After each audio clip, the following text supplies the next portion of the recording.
It was the pre-match party before the main event. Ukraine's president on a surprise trip to see the German Chancellor, in Berlin for a call with his biggest European backers, NATO, and the man who now, more than ever, could decide his future, Donald Trump. The virtual meeting hastily arranged by Chancellor Merz amid growing concerns about what might happen when Trump meets Putin in Alaska, a final opportunity to lay out some red lines. We made various things clear for the negotiations. We made it clear that Ukraine has to be at the table. If there were any follow-up meetings, we want to have negotiations in the right order. A ceasefire has to be the beginning of it.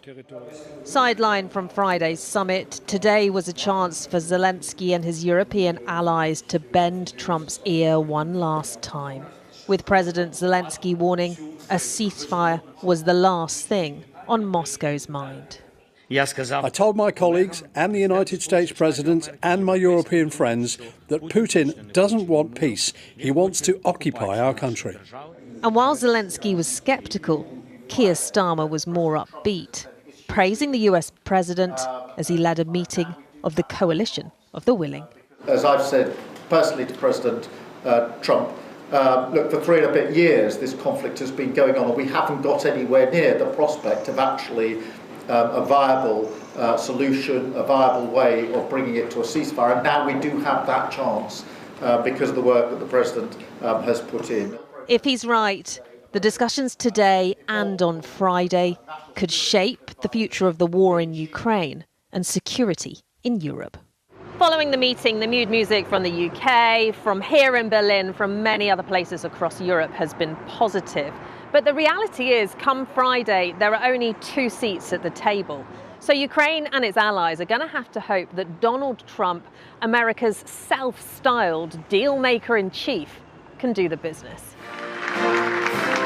And today, the president certainly sounded confident, but warned he wouldn't be taken for a ride.